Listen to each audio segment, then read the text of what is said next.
On the 20th of November in 1969, 3 days after Apollo 12 landed, NASA crashed the lunar module into the moon at 6,048 kilometers per hour. The impact released energy equivalent to 1 ton of TNT, and seismometers 72 kilometers away recorded the collision. Then what happened after that was pretty surprising to a lot of very smart people. You see, the moon, it rang like a bell.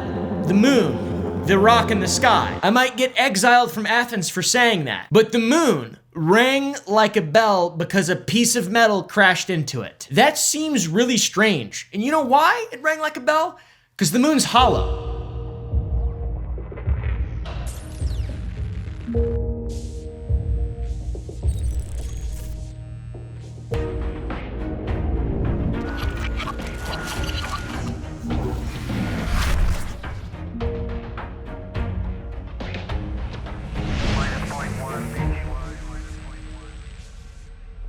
After the Apollo 12 lunar module crashed into the moon, it began to ring, not for minutes, not for an hour, but 55 minutes. So close to an hour. Of course, they expected some level of resonance and some seismic activity, but the moon vibrated like a struck bell. Neil Patrick Harris is even quoted as saying this in regard to the bell. Neil Armstrong, it was a joke. The Neil Patrick Harris thing was a joke. Anyways, Dr. Maurice Ewing, co-principal investigator of the Apollo passive seismic experiments and God in the geophysics world, struggled to explain and interpret the events. He said, "As for the meaning of it, I'd rather not make an interpretation right now, but it is as though one had struck a bell, say the belfry of a church, and it reverberated and continued for over 30 minutes. Thanks for coming on the show, Dr. Ewing. May God rest your soul. 30 minutes of ringing would have been extraordinary, but what they recorded was 55 minutes of ringing from the Apollo 12 lunar module crashing into the moon. But the 12 was just the beginning. Apollo 13 is next. 4 months later, Apollo 13's third stage, a 14,016 kilogram behemoth, slammed into the lunar surface with a force of 11.5 tons of TNT. Bigly! By the way, Aquarius, we see the results now from 12's seismometer. Looks like your booster just hit the moon and it's rocking it a little bit. Over. The vibrations there lasted for 3 hours and 20 minutes and penetrated 25 miles deep. How do they know this stuff? Oh, well, they were just nice and they asked the moon what it was feeling. Just kidding. There's seismographs all over that sumbitch. As a result of both of these crashes, both of these incidents, NASA scientists and geniuses all over the world said the moon rang like a bell or reacted like a gong. That doesn't really make sense for a big rock. Does it? Maybe it does. It doesn't, though. Does it? Maybe it. You ever find yourself reaching for that habit? Well, I often do. I love to pinch and pull and twist on various parts of my body. Maybe it's the stress, maybe it's boredom, maybe it's just having to keep your hands busy. Have I got something for you? Fume, today's sponsor, will come in great handies. I've already got my little buddy down here, the Holy Relic, hitting on that thing. He likes the maple pepper flavor the most. What you think, man? I'm not mad about that at all. You can still reach for something that's satisfying without having any downsides at all. It's cool, there's a ton of flavors, it's beautiful, it's fun to fidget with. It's got an adjustable airflow dial, which is really cool. Sometimes I blow in it, a little spit on it. My personal favorite flavor is the crisp mint. It's delicious. This is currently cinnamon. There's no batteries, there's no charging. You just put a little stick inside of it and you start sucking. It's amazing. It's really cool, and it's a product that I've stood by for a long time. I love it, and it's awesome, and you can break a bad habit with it. Over 500,000 people have made the switch to Fume as a part of their habit change journey. You should join too. For a limited time, if you use my code Oompaville, you can get a free Fume topper with a journey pack order. Go to tryfume.com/Oompaville, use my code, scan the QR code on screen. Trust me, it's cool, it's awesome. I genuinely love the flavors and it's fun to mess with. I've had so many of these things. I think I've had 6 now, different ones. I just give them away, because I care about them and stuff, or whatever. Thank you to Fume for sponsoring this video. Ken Johnson, a very reputable source from NASA's Data and Photo Control Department, observed something even more disturbing. The moon didn't just ring, it wobbled. The entire lunar body shifted with a mechanical precision, and Johnson described it as almost as though it had giant hydraulic damper struts inside. Comment down below other voices I should do for guests of the show. That's also freaky though. I've done a lot of research on conspiratorial topics and none have ever made me more puzzled. I'll use the word puzzled than the moon. Between 1969 and 1977, NASA's Apollo seismometers recorded over 13,000 different seismic events, and each one revealed the same impossible characteristics. The moon behaved like a seemingly hollow, maybe artificial structure, certainly not like a large rock. Don't exile me from Athens, okay guys? Comment down below if you get that reference. That's right, I said it. The moon is not a goddess, it's a rock. A hollow one.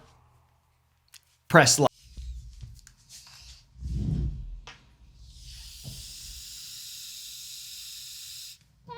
After 12, every subsequent Apollo mission deliberately crashed their SIVB third stages into the moon, and every single impact produced the same or similar result. The moon rings like a bell, it vibrates for hours, and it wobbles with a bizarre mechanical precision. Now, I'm very uncomfortable, praise be unto the holy relic. His shoulders look a little tight. Try to loosen him up. What's he doing in there? Probably jacking it. He's probably jacking it in there.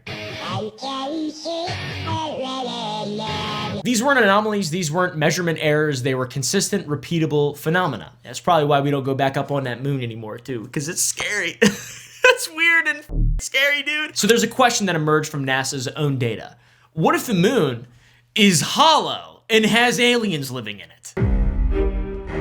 During the time American scientists are struggling to explain their seismic moon data, two researchers on the other side of the Iron Curtain were asking the unthinkable question. Not just saying, it's ringing like a bell. Sorry, it's ringing like a bell, that's very odd. They're saying, it's hollow.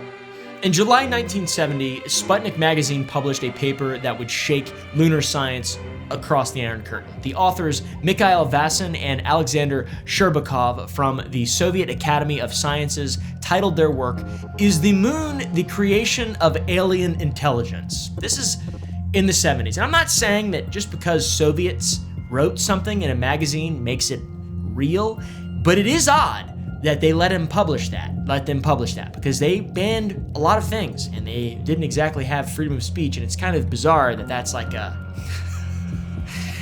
I mean, it seems weird, doesn't it? Doesn't it seem a little strange? The opening statement of this work cuts straight to the point.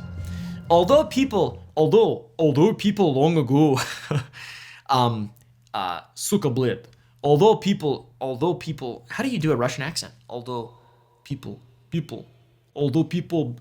long ago began to wonder whether the canals on Mars were creation of cosmic engineer. For some odd reason, it has not occurred to look with the same eyes upon the peculiarities of the lunar landscape much closer at hand. That's like 9 different accents in one. The Soviet scientists had studied the same Apollo data that baffled NASA, but reached a radically different conclusion. The moon wasn't just behaving strangely, wasn't something we can explain, it's an artificial construct, aka a spaceship. That's the point. A hollow sphere created by extraterrestrial intelligence and deliberately placed in Earth's orbit so we can have cool, fun maps and COD zombies. Vazin and Sherbakov presented detailed calculations, architectural blueprints, and engineering specifications for their spaceship moon. They also made this fun little song. The moon's so hollow,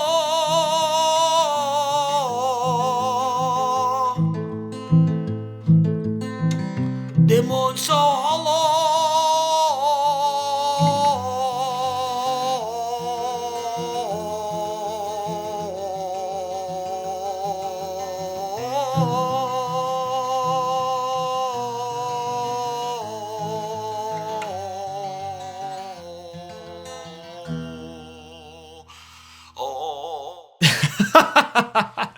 They didn't make a song.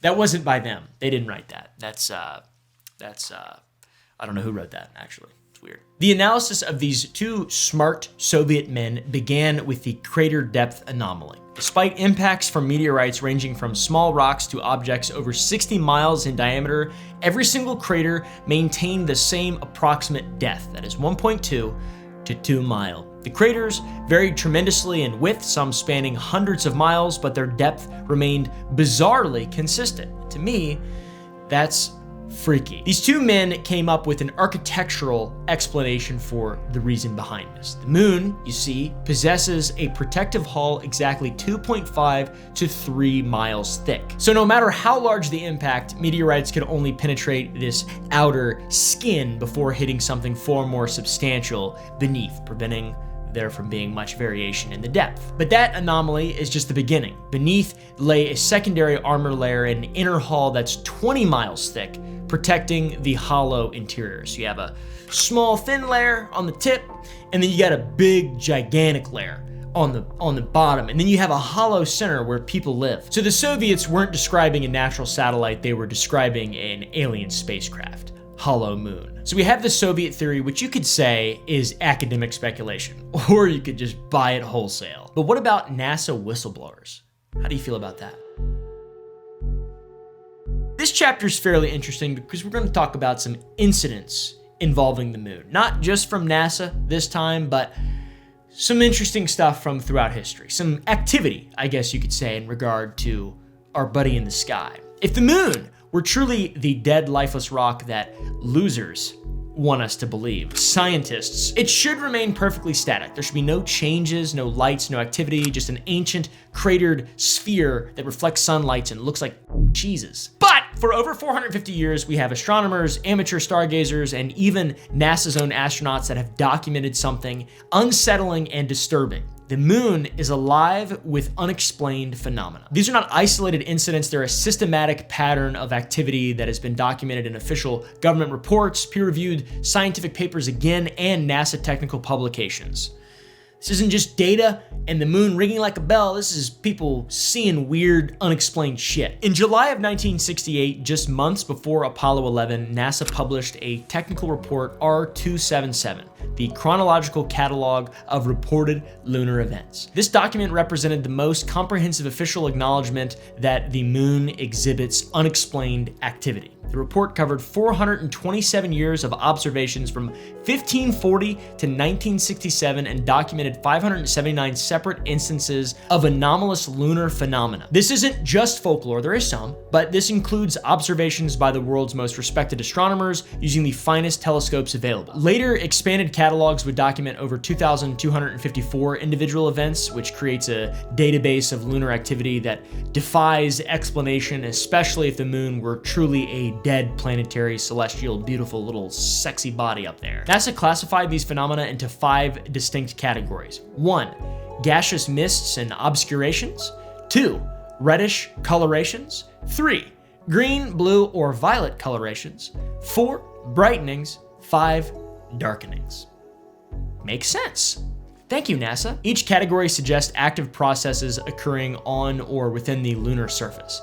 Gaseous emissions implies internal activity, color changes suggest potentially energy releases, brightenings and darkenings indicate controlled illumination systems. Maybe the aliens turn their lights off and on, like Nosferatu and SpongeBob. Plus, the patterns aren't random. They're clustered around specific lunar features and occurred at predictable intervals and exhibited characteristics consistent with artificial lighting and some atmospheric control systems. And one location in particular dominates the transient phenomena reports more than any other. That is the Aristarchus crater, a relatively young impact feature measuring 40 kilometers in diameter. By 2007, astronomers had documented 122 TLP reports from Aristarchus. This makes that crater more than 30 times more active than any other young craters of similar size. And the activity at Aristarchus wasn't subtle. Observers reported dramatic color changes, intense brightening events, and gaseous emissions visible through Earth-based telescopes. And the phenomenon occurred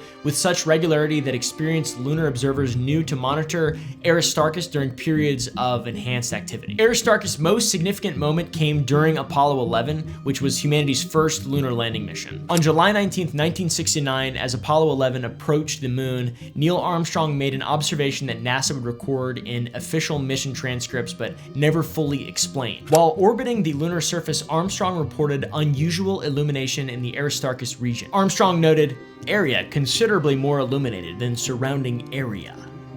seems to have a slight amount of fluorescence. Fluorescence, Neil Armstrong? On an airless world with no atmosphere to create aurora effects, no electrical storms to generate plasma phenomena, and no volcanic activity produce fucking glowing gases, Neil Armstrong? Are you sure? You're describing a light bulb then. Or artificial lighting, Neil Armstrong. Don't punch me in the face. Now, what is particularly significant about this is that Aristarchus lays on the moon's far side during the orbital pass, so it's shrouded in lunar night. Any illumination Armstrong observed had to originate from the lunar surface itself or from within the moon, not the sun, or someone on Earth shining a really bright flashlight at it or something like that. So that's pretty interesting. Now, how about William Herschel, the astronomer who saw lunar volcanoes? This is one of the most dramatic historical observations, and that comes from Sir William Herschel, the astronomer who discovered Uranus and revolutionized our understanding of the solar system as we knew it in that time. Herschel possessed some of the finest telescopes of his era and meticulous observational skills, and this all made him one of history's most respected astronomers. On May 4th, 1783, Herschel observed something that knocked his weave off, something that challenged everything science thought it knew about the moon. Through his telescope, he watched a red glow emanating from the Aristarchus crater, bright enough to register magnitude 4, visible to the naked eye under ideal conditions. That's substantial, and Herschel's observations continued over several years. On April 19th through the 20th in 1787, he documented what he described as 3 active volcanoes on the lunar surface, including another intense brightening event at Aristarchus. Herschel published his findings in the Philosophical Transactions of the Royal Society, lending this some level of scientific credibility to reports of bizarre lunar activity. We know now that he was not observing volcanic eruptions because the moon lacks the geological activity necessary for volcanism. So yeah, that's not possible, Herschel. Sorry, dumbass. What he was witnessing was controlled illumination events from an artificial source. It was Nosferatu. So NASA's documentation of lunar transient phenomena represents both a form of disclosure and a form of concealment. By officially cataloging the events, the agency acknowledges that they occurred, but by classifying them as transient lunar phenomena rather than evidence of hollow moon, NASA maintains the fiction that the moon is a rock. Whatever.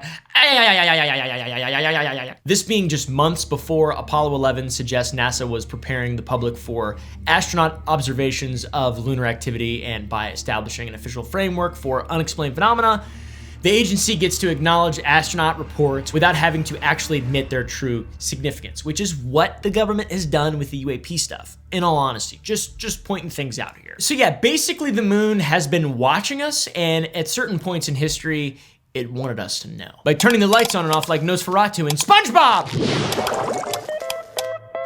These aren't conspiracy theorists, these aren't shovel-chin chads like myself on YouTube speculating.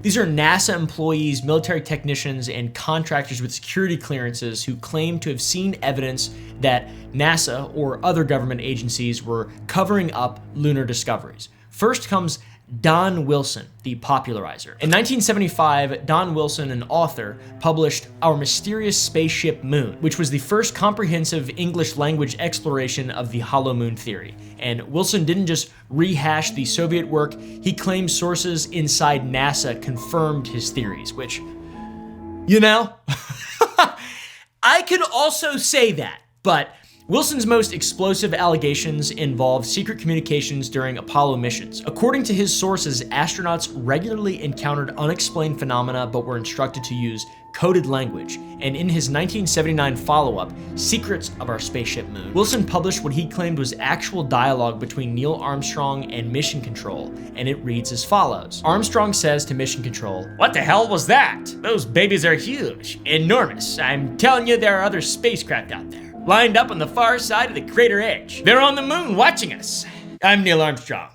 Wilson insisted that NASA privately admits that this is true, which what that exactly means, I'm not totally sure. Wilson also insists that the Apollo missions were routinely followed by alien spacecraft, which I believe that shit. So the moon wasn't just hollow, it was also aliens, corroboration. We've got the Soviets, we've got Don. Genius author. Now, how about Carl Wolf, the technician who saw a bit too much. On September 11th, 2001, something terrible happened. But at some other point in the year in 2001, during Dr. Stephen Greer's Disclosure Project press conference, former Air Force Sergeant Carl Wolf stepped forward and shed some light on something quite interesting. He shared a testimony that had the UFO research community ringing like a bell. Mr. Wolf served from 1964 to 1968 with a top secret crypto clearance, which is even better than a normal top secret clearance because you get access to different cool authentication stuff and lots of crypto secrets. Not really. This is the 1960s. Carl was working as a precision electronics photograph technician at Langley Air Force Base. And in 1965, 4 years before Apollo 11, Wolf was sent to work on equipment processing NASA lunar photographs. So this guy got to see some shit. This is what he said at that press conference in 2001, September 11th. Just kidding. We walked over to one side of the lab and he said, "By the way, we've discovered a base on the backside of the moon," Wolf recalled. The technician then showed Wolf a mosaic of photographs revealing structures that defied any logical explanation. Then he pulled out one of these mosaics and showed this base which had geometric shapes. There were towers, spherical buildings, even something phallic, the shape of a penis. There were very tall towers and things like that. They looked somewhat like radar dishes, but they were very large structures. So Wolf was looking at photographs of artificial structures on the moon that were taken in 1965 before any human had supposedly even set foot on the beautiful celestial body of the moon. And that's freaky. Next, we have a NASA scientist, a fellow by the name of George Leonard. Now, George claimed to be a former NASA scientist who had analyzed thousands of official NASA photographs. And in 1976, George published Somebody Else is on the Moon, which is a scary, scary title for anything to publish. That's freaky. And George presented photographic evidence of massive artificial structures covering the lunar surface. Now, of course, he doesn't attach any of these images, but he describes them, and his descriptions read like science fiction, but he insists on his reputation that every claim was based on careful analysis of NASA imagery. Immense mechanical rings, some over a mile long, working the lunar surface. He cataloged vehicles, tracks, towers, and more. Pipes, conduits, conveyor belts. He also described motors on the moon's surface as big as the Bronx. Which we can look at the moon now, so I feel like maybe that's not true. You can just like look at it and you can't see any of that stuff. But there is a dark side of the moon as well. And that's where all this stuff apparently lays. So yeah, the author of There's Somebody Else on the Moon, an ex-NASA scientist who used to look at photographs for NASA, screams that he's seen evidence that the moon has life on it and that there is no denying the truth. The moon is occupied by an intelligent race of aliens. That's right, the moon is not only hollow, it's also a functioning base for extraterrestrials with moon operations and massive machinery working on the surface. Sounds like Factorio, to be honest. Then we have Donna Hare, and you're gonna notice a bit of a pattern here is all these people saw photographs. Nobody actually went to the moon and saw this crazy shit, but they saw photographs and they're like, what? Donna worked as a technical illustrator for Philco Ford at NASA for 15 years, from 1967 to 1981, and she received the Apollo Achievement Award from NASA in 1969. So she had full-on access to NASA's photo laboratories, and that gave her a front row seat to the systematic manipulation of lunar imagery. So the theory here is that Donna witnessed all of the images from the moon being doctored and changed to prevent us peons on Earth from seeing green people and Factorio saves that are incredibly impressive. Hare testified that she regularly witnessed photo technicians airbrushing UFOs and anomalous objects from lunar photographs before public release. But I realized at this point that it's very secret, that it was kept secret, because I asked him, what are you going to do with this piece of information? And he said, we always airbrush these out before we sell them to the public. So they're pesky little creatures appearing on this photograph they wanted to get rid of. And according to her testimony, astronauts use the code word Santa Claus when reporting UFO sightings during missions, which is unbelievable. And most disturbing were her claims about astronaut testimony. Hare alleged that astronauts were threatened to stay quiet about their encounters and that NASA maintained strict protocols to prevent public disclosure of any anomalous discoveries. The Apollo astronauts saw craft on the moon when we landed. And that is what he told me. And he also was afraid, he said that the astronauts are told to keep this quiet. They're not allowed to talk about it. But what about the story of Ken Johnston, the archive manager? Ken is seen as one of the more credible whistleblowers in the hollow moon theory. I'm sure people are gonna get really mad at me saying that, but from my research, this is what we gathered. Ken worked for the NASA contractor, the Brown and Root Corporation, from 1969 to 1972. By the way, I'm not gonna just move past the Brown and Root Corporation. That is the worst ever that has ever existed. Ken was a manager of the Data and Photo Control Department at the Lunar Receiving Laboratory, and Johnston's role gave him unprecedented access to the complete photographic record of the Apollo missions. And according to his testimony, he was ordered to destroy 5 complete sets of Apollo photographs, but he secretly saved one complete collection. And Johnston claims that these preserved photographs contain clear evidence of artificial structures and that he personally witnessed strippers, or people who systematically remove anomalies from images before they're released, just like Donna did. So we have some corroboration here. This is how the truth is found. In the photos Johnston claims to have saved allegedly show the same structures that were described by Carl and George way back in the past. Geometric buildings, towers, and clear signs of artificial construction on the surface of the moon. So yeah, these aren't just random internet people making wild claims. These are people making claims a long time ago that are wild. And these people have experience and track records in these worlds. So it's more like a bunch of Bob Lazars instead of just a bunch of me's. These are people with security clearances, NASA credentials, and direct access at some point to the source material that they're basing their testimony on. And their testimonies paint a consistent picture. And the picture is that NASA knows that the moon is hollow and they are suppressing that information to protect us, I guess. Beyond the testimonies and theory lay cold, hard data. I guess. I haven't used this camera yet.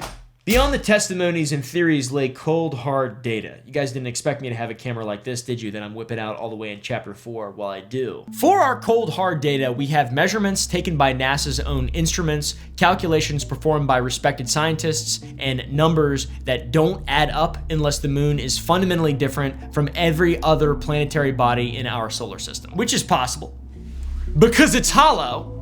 And this evidence wasn't hidden. It's not hard to find even. It was published in peer-reviewed journals, presented at scientific conferences, and recorded by the most sophisticated instruments humanity had ever sent into space. And the mystery wasn't that the data is secret, it's that most scientists refuse to consider what the numbers are showing or telling them. Part A of this is the density paradox. The moon doesn't weigh enough. It's too skinny. The density of the Earth measures 5.5 grams per cubic centimeter, which is typical for a rocky planet with a substantial iron core. The moon's density is just 3.34 grams per cubic centimeter. So the moon is 60% of the Earth's density. And for a body supposedly formed from the same primordial material as the Earth, it's a pretty big discrepancy that defies some level of explanation. Rocky planets should have similar densities. Mars is 3.93, Venus is 5.24, Mercury is 5.43, and all of these fall within the expected range for solid planetary bodies. The moon is an outlier. It's a 2,162 mile diameter sphere that weighs far less than it should. Something even more puzzling is the moon's moment of inertia factor, which is this. This number suggests an almost uniform density throughout the interior of the body, which a solid sphere of uniform rock should have a factor of 0.4, but if the moon contained a dense core like the other planets, that factor should be significantly lower. This measurement suggests that the moon's interior is remarkably uniform, which is exactly what you would expect from a hollow sphere.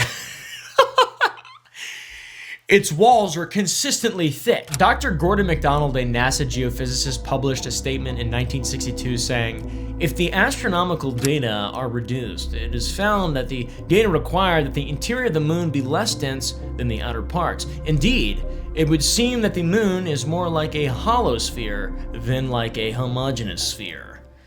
May God rest his soul, he passed on.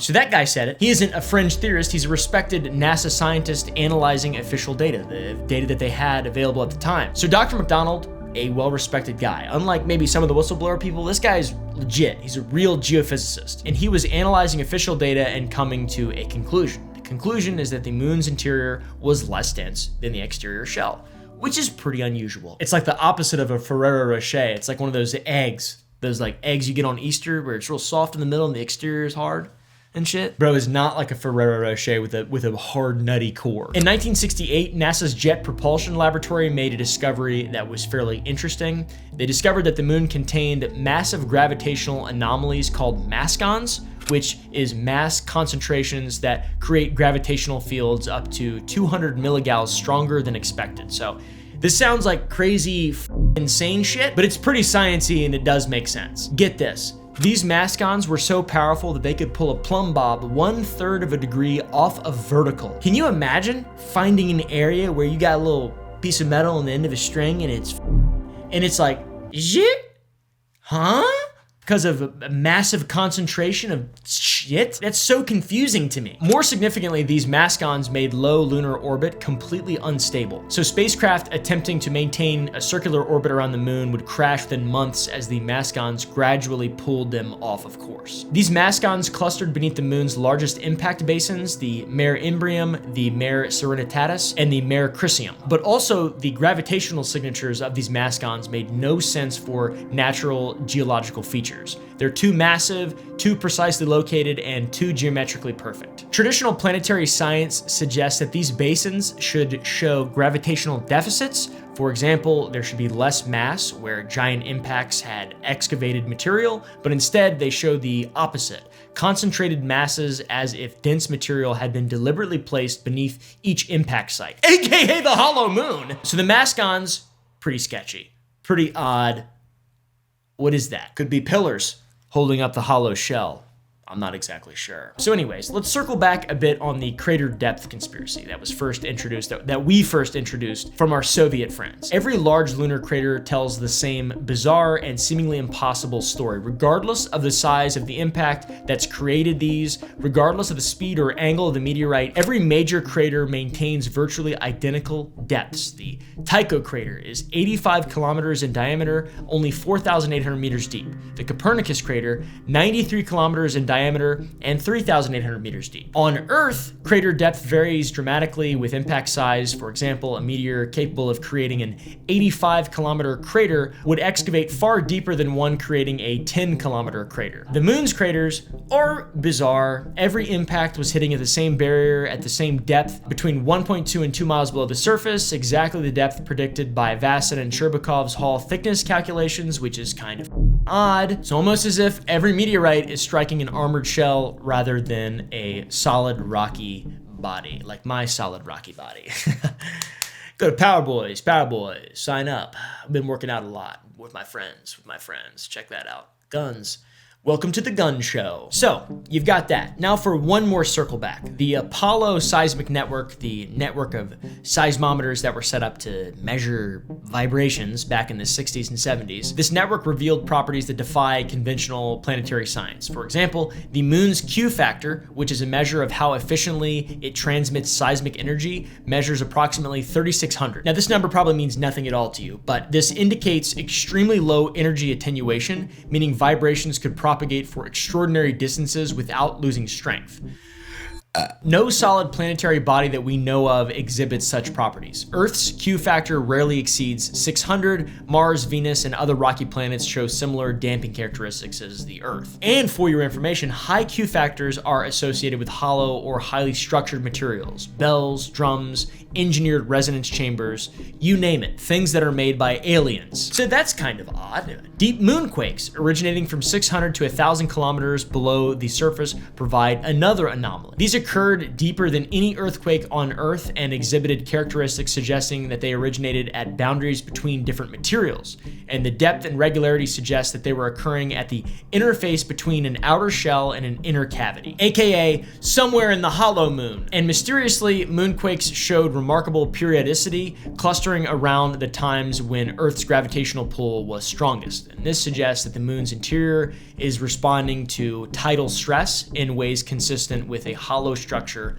under strain. So, odd, Very odd. The seismic data paints a picture that hollow moon theorists find impossible to ignore. A hollow sphere with walls approximately 25 miles thick, exactly matching the Soviet scientists' architectural specifications. Remember those guys that sang that song earlier? Those guys. They're right. Every measurement, every calculation, every piece of data points towards the same bizarre and impossible conclusion. The moon isn't behaving like a natural satellite. It is exhibiting characteristics of an artificial construct designed and positioned by intelligence far beyond human capabilities.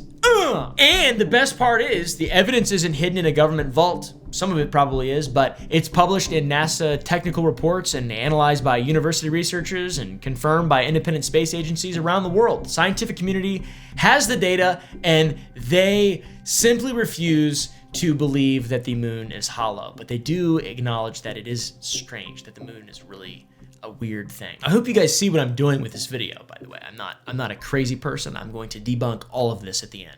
More than 50 years after the Apollo missions first opened the can of worms that is the moon, modern technology is continuing to reveal more of the moon's anomalous properties. All right, guys, we have advanced space technology right now. Since 2020, a new generation of lunar missions equipped with sophisticated sensors, ground-penetrating radar, and precision sampling equipment has produced discoveries that would have even seemed impossible to previous generations of scientists, in spite of what they were finding. China's Chang'e program, Chang'e, I don't know how to actually say it, has, let's just say, completely revolutionized lunar science through a series of increasingly sophisticated missions that have culminated in the first successful sample returns from the moon's dark side, the far side of the moon. And these samples are deeply troubling, right? Chang'e 5, which returned samples from Oceanus Procellarum in 2020, brought back the youngest mare basalts ever analyzed, rocks dated to just 2 billion years old. This represented volcanic activity far more recent than models predicted for a body supposedly cooling and dying since its formation 4.5 billion years ago. Chang'e 6 went in 2024, and its return from the far side revealed something even more extraordinary, a dramatic compositional asymmetry between the moon's near and far sides that defies explanation through natural process, but artificial process, hollow moon.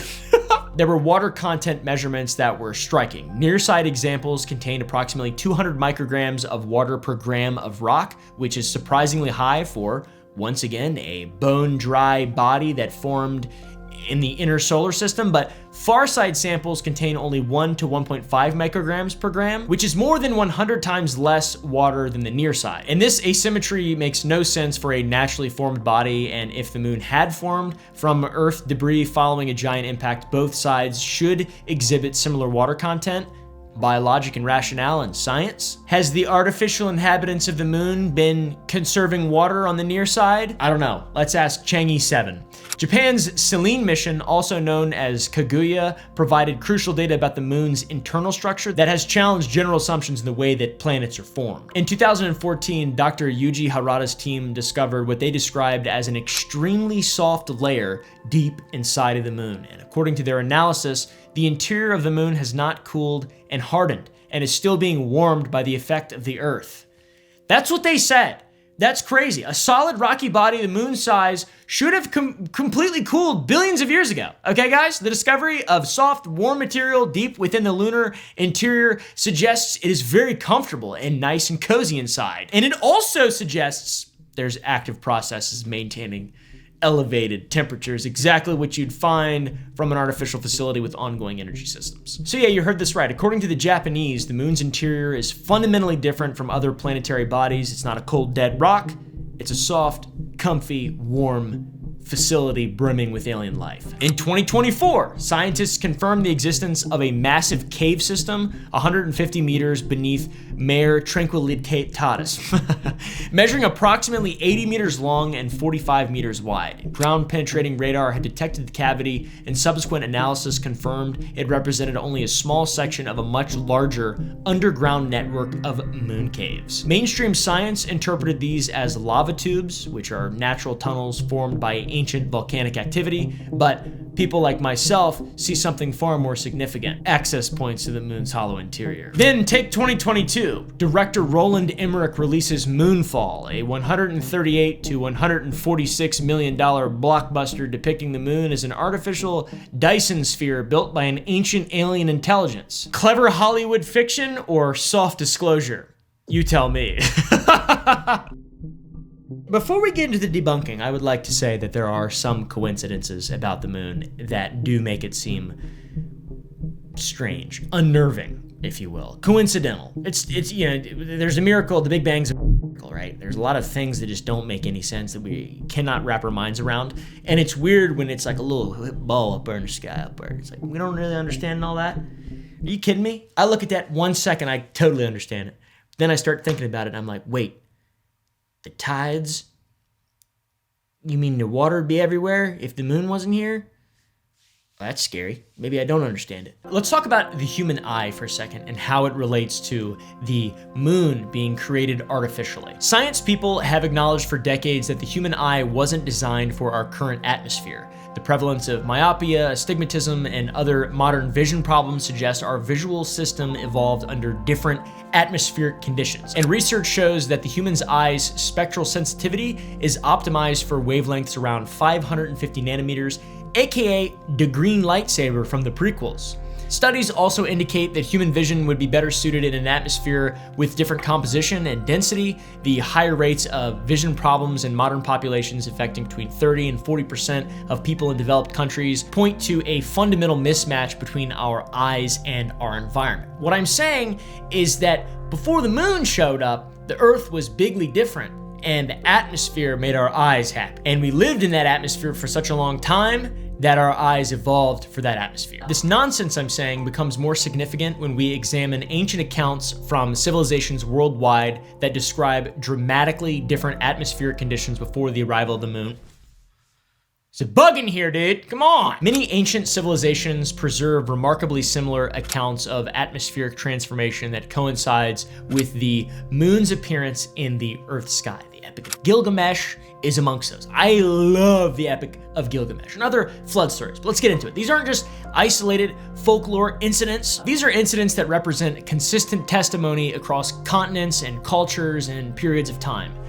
Aboriginal people of Australia and various African tribes, including the Dogon, maintain oral traditions stating that women never experienced menstrual cycles until the moon appeared, and these accounts describe the moon's arrival as fundamentally altering human biology and the natural rhythms of the Earth. Ancient texts from civilizations across the globe describe a world before the moon where the atmosphere was dense with mist, creating a greenhouse effect that filtered sunlight differently and made everything green, like that lightsaber from the prequels. The air was described as being more humid, thicker, jungle-like, old. And if this were reality, it would create optimal conditions for the human visual system. And we apparently evolved under those circumstances, according to the ancients. And the biblical account of the Great Flood correlates with many of these traditions as well. Ancient sources describe that when the moon appeared in the sky, this misty canopy collapsed, and that caused torrential rains that lasted for extended periods of time. My favorite, the Sumerian Epic of Gilgamesh, Hindu Puranas, and dozens of other flood narratives from unconnected cultures all describe identical atmospheric collapse events and conditions. So put that in your pipe and smoke it. Now,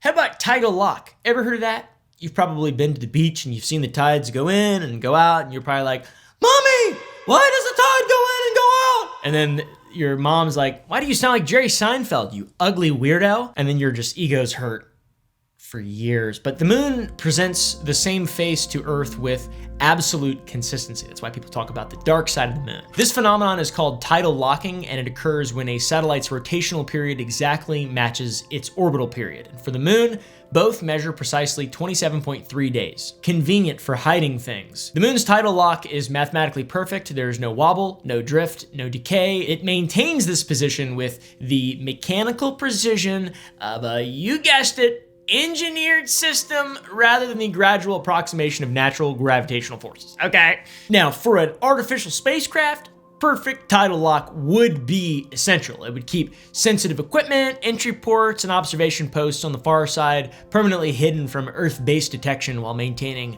optimal orbital position. So that's right.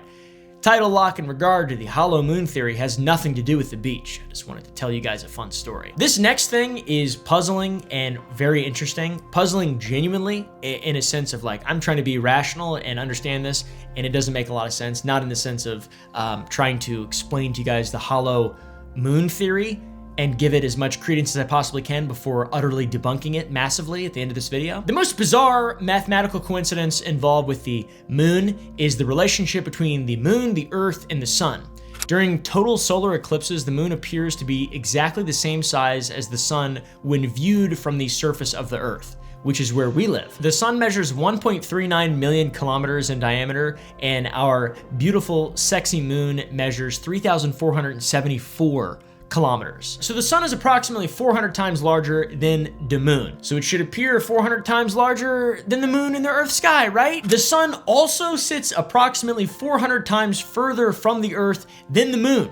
So we have two 400-to-1 ratios that cancel each other out perfectly, which creates a nearly identical angular diameter of approximately a half a degree. Isaac Asimov called this coincidence remarkable back in 1965. It's a mathematical precision that is so exact that it defies probability calculations like many other things in regard to the moon. Jokes aside, there's a lot of weird stuff going on with the moon, guys. No other planet, moon, or star system in the known universe has exhibited this characteristic that we have, that we are blessed with on this planet that we live on. Hollow moon people think that this is a deliberate placement.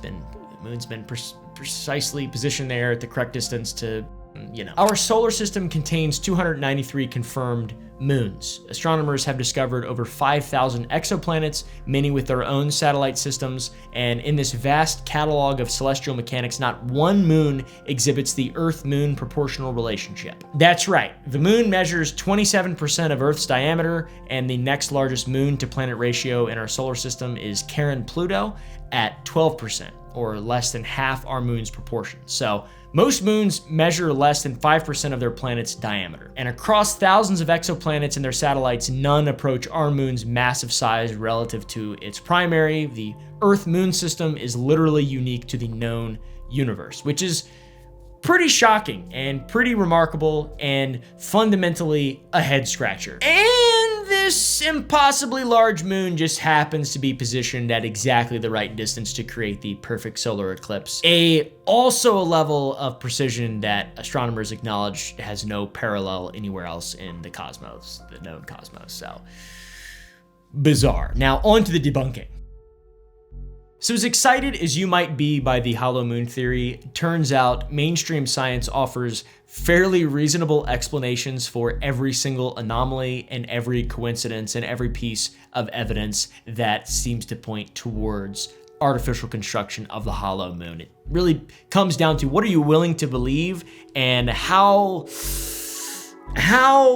far are you willing to look and in what direction? Because if you look in one direction, you're going to find that it's hollow. And if you look in the other direction, you're going to unequivocally find that it is not. And these people are stupid. But somehow, if you're looking over here still, you believe that even though there's not as much evidence and that doesn't make as much sense. I don't really know, in all honesty, but I want to give some respect to both sides. I love science, and I don't actually think the moon is hollow, just in case you guys are wondering. Let's go through and explain some things that I think are important to explain. The seismic explanation, for example. What are those extended vibrations that made the moon ring like a bell? Well, NASA scientists point to a surprisingly simple explanation. The moon is dry. It is bone dry. Earth's rocks contain water that acts like a natural shock absorber, which dampens seismic waves within minutes. But lunar rocks, which are subjected to 4.5 billion years of solar radiation and cosmic bombardment, devoid of atmosphere, the moon is. I said that like Yoda. The planetary body is completely desiccated. It's totally dry. It's like a big piece of beef jerky. And when you strike a completely dry, rigid structure, vibrations can propagate for extraordinary periods of time without the rapid energy loss seen on water-bearing planets or planets with atmospheres. Dry rock exhibits what scientists call extremely high Q factors, meaning vibrations continue much longer than in Earth-based materials. And if you add in the moon's fractured upper crust, pulverized by eons of meteorite impacts into what geologists call a megaregolith, and you get intensive wave scattering without energy absorption. So you just get Crazy bell ringing. Seismic energy bounces around like a light in a hall of mirrors and creates extended vibration periods that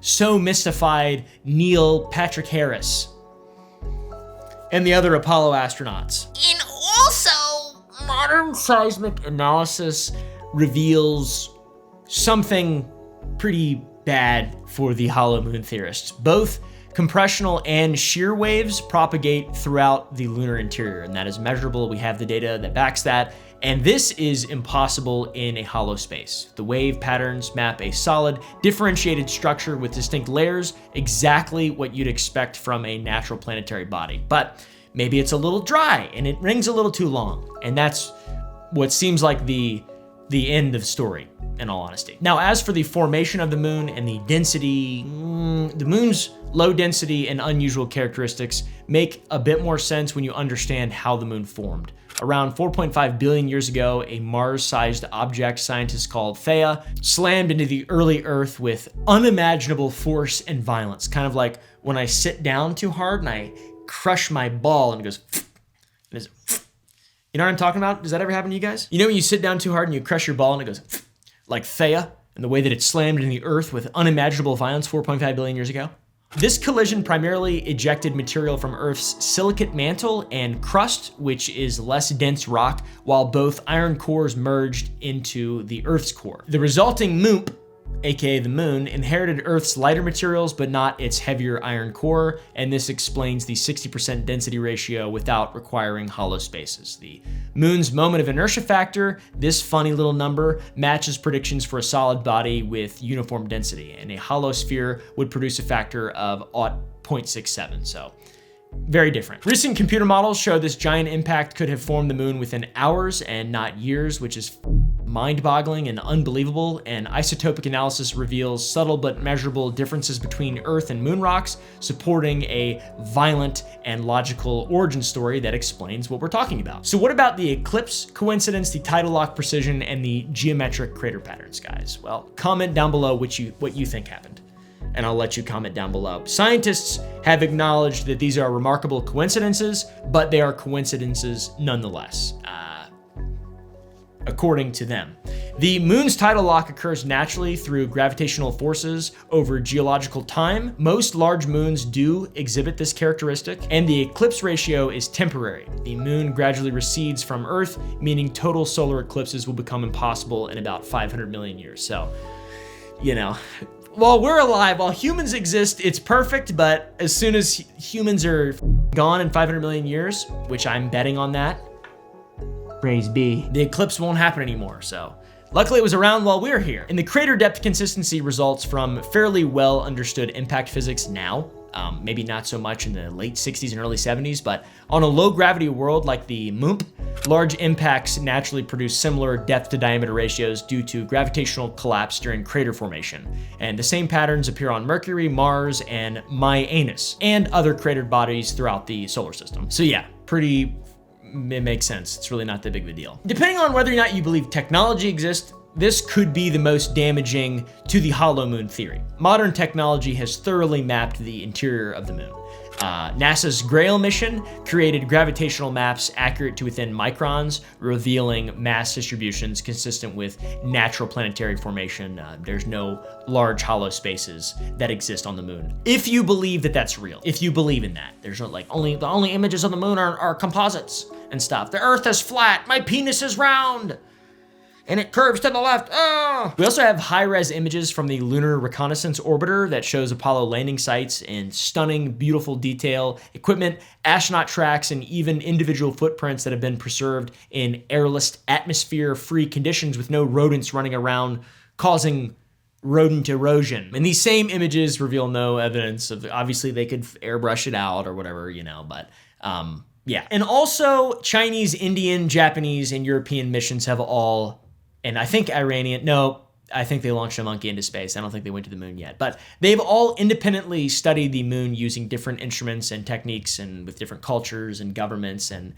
some of these countries being completely at odds to one another, and they've all come to the same conclusion. The moon exhibits characteristics of a natural satellite formed through cosmic collision, but it's still funny and odd, and there are some things that are confusing about the moon that, some coincidences that need to be acknowledged. So what about all the whistleblowers and all the people who used to work for NASA and all the scientists who talked about this? Well, the whistleblower accounts that seemed fairly compelling contained some credibility issues. For example, Carl Wolf's testimony emerged decades after the alleged incident with 0 corroborating witnesses. Ken Johnston's claimed NASA position and academic credentials have been thoroughly debunked by space journalists. He's very much a Bob Lazar type of character where, he came out of kind of nowhere and maybe he's telling the truth, maybe he's being harangued, and maybe there's that's why I say there's a bit of credence to that, because there is other people who I do believe more. I believe Bob Lazar more than I believe these hollow earth people, hollow moon people. So think of that one what you will, but George Leonard's photographic evidence relies on pareidolia,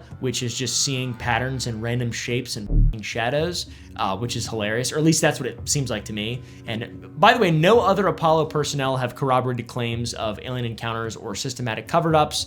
So India, China, Japan, Europe, every person who's ever been on the moon, they all are working together to prevent us from believing that there's a hollow moon.